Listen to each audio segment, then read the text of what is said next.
the word to occlude or the occult means simply that which is hidden.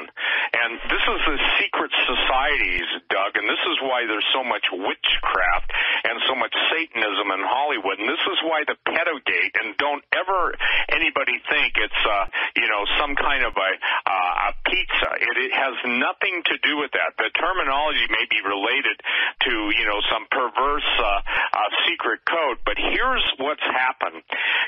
When we first started talking on talk radio about the gates of hell opening and quoting the scriptures of Jesus, I don't think 1 in 100,000 understood what that really means.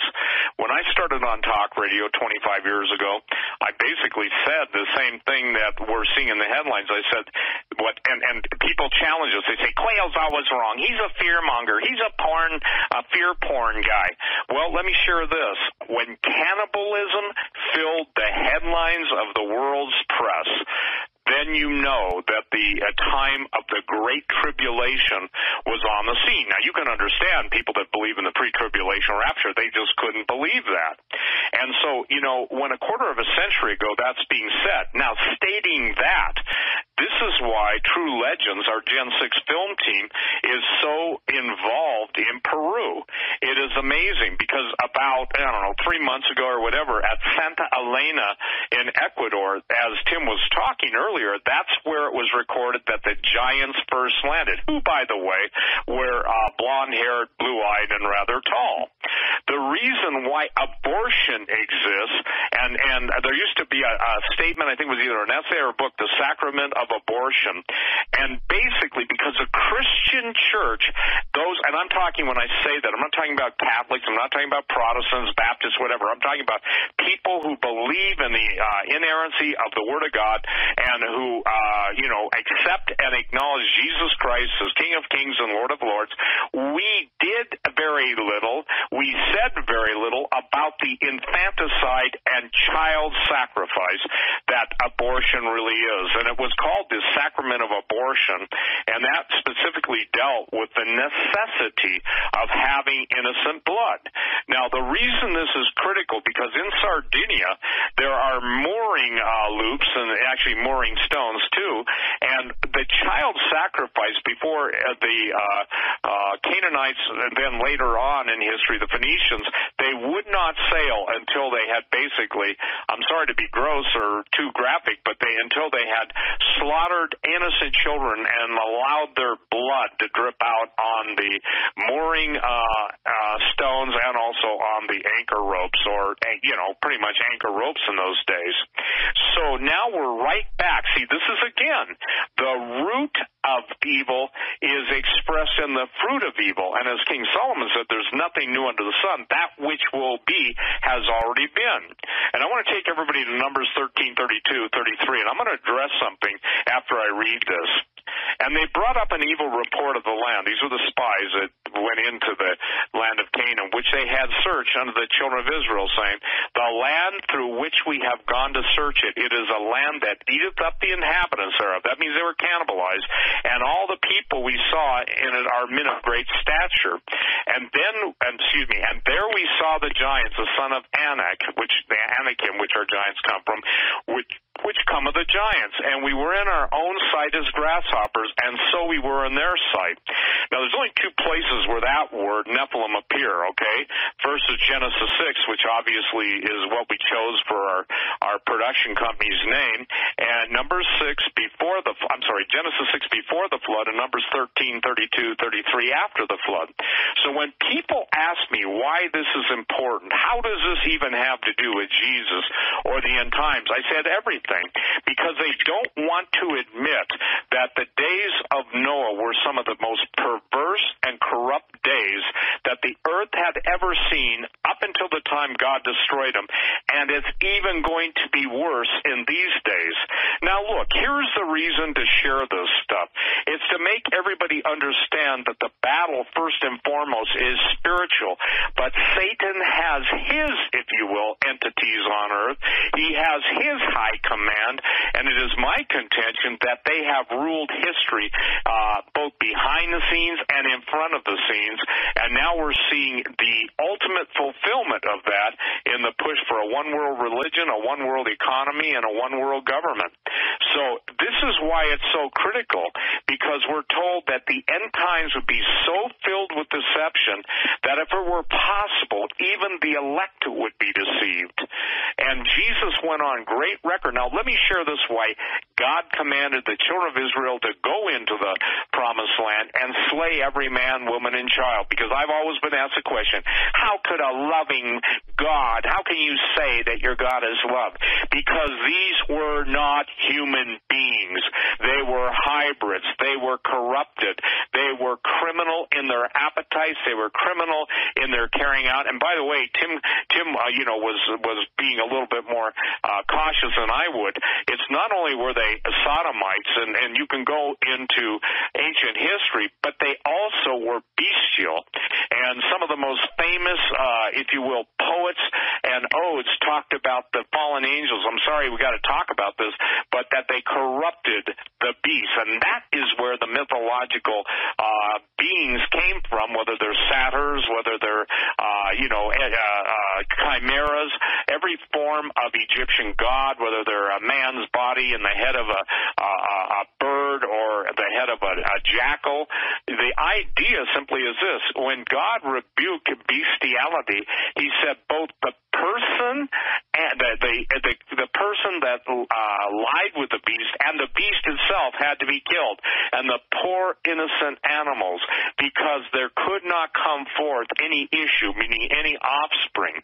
Now, how this is effective now and affecting us, last week or 10 days ago in Cancun, Mexico, they found 5 people beheaded with their hearts pulled out. Flashback 5 to 7 years ago, and they were talking about some of the Mayan sacrifices, obviously north of Peru, in the Yucatan, of having secret human sacrifices to open up the gates and portals that the old gods could come back through. If you notice, Doug, when we were talking, and we do this in our film, Holocaust of Giants, when we were talking also to Native American elders that talk about basically opening portals and stargates and having the giants tell them they're coming back, when we told about the pilot that flew out of Afghanistan, and it was a Bagram giant, it was not the same as a Kandahar giant, and how years later he's in a beer, what do you call those places that brew their own beer? A brewery, a mini brewery, and a Native American came up and started to talk to him. And, basically people say, well, that didn't happen. Well, of course it did. And Tim was there, I was there, our cameraman was there, and our sound man was there when our friend told the story. And he told the story that after the Native American, I guess it was a Navajo elder, made a certain statement to him that he said, you have seen giants. The earth will open up and the giants will return. So, people say, and I get emails all the time, why are you guys so hung up on giants? Because the Septuagint is very clear. The old, the Greek version of the New Testament is very, very clear in the book of Isaiah, chapter 13. It talks about, now understand, this is an original manuscript. When I say original, it's the first interpretation of the original manuscripts of Hebrew. Obviously, it's the Old Testament. And the thing that is the most unusual to me, and Tom Horn brought my attention to this, in Isaiah 13, it's talking about the return of the giants. Now, if people don't understand why this is critical, it's because in the transhumanism and hybrid movement, the armies of the world will be something other than what we think they are today. It's one thing to have, if you will, just the enhancement of warriors. It's another thing to go beyond that and have the hybridization or the mixed genetics of these entities who passed, through history and whose DNA is still extractable, being put into human beings. So we're talking about transgenic creatures, which goes against the Word of God, everything after its likeness and kind. God said it was good, so the devil says, I hate that, and so therefore he's going to make sure that everything that God created that's good is destroyed. And that is the basis beyond just the, we're going to live forever. That is the basis of everything that, in my opinion, is taking place in the world. Because, again, what we're seeing right now is the unfolding of the book of Revelation and also the book of Enoch, the book of Giants. And in Isaiah 13:3, the Septuagint, it says this, I command and I bring them. Giants are coming to fulfill my wrath, rejoicing at the same time and insulting. I'd encourage everybody to just go on a search engine, type in Isaiah 13, I think it's 1 through 5, and put Septuagint. Now there's a word, Septuagint. It's also indicated in Roman numerals LXX.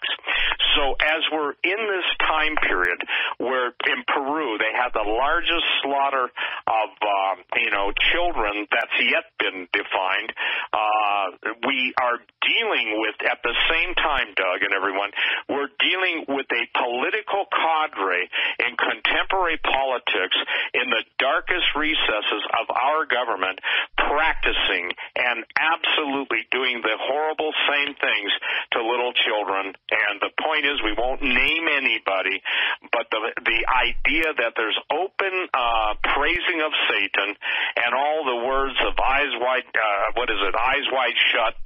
When Stanley Kubrick, by the way, Kubrick, the 2001 Space Odyssey director, he was murdered because he was going to put in the pedophilia that was taking place in the secret parties in Hollywood. I don't know if you knew that, Doug, but that's the real reason he was killed. No. So now, as you investigate, Doug Hagman and Russ Dizdar, deal with satanic ritual abuse and all the different things you're seeing, where is the cry?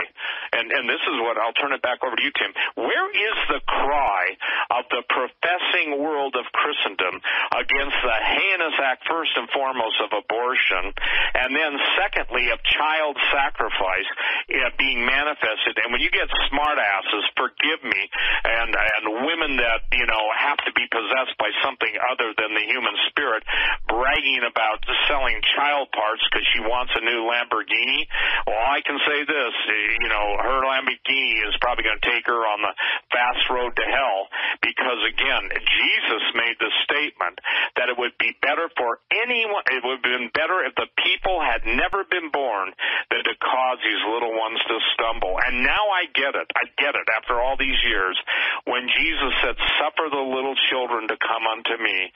He foresaw, he knew what was happening, and God bless the little people, and I'm talking about those destroyed. God bless the ones that will be delivered from the destroyer's scalpel in the womb of creation.